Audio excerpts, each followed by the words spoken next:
কেজরিওয়াল সরকারে ছিল।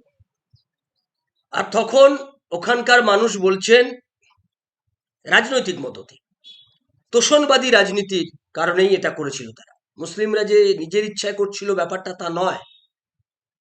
তারা তখন এই মুসলিমদেরকে জড়ো করে সেই কাগজ আমরা দেখাবো না, সিএ কাগজ সব ছিঁড়ে ফেলে দাও, দেশটা কারুর বাপের নয়, এই ধরনের সমস্ত আওয়াজ উঠেছিল। সেই স্বেচ্ছাসেবী সংগঠনও কিছু এসে ঢুকে গেছিল, যারা ডিপ স্টেট, যারা আমেরিকান ডিপ স্টেটের থেকে ফান্ডিং টাকা পেত,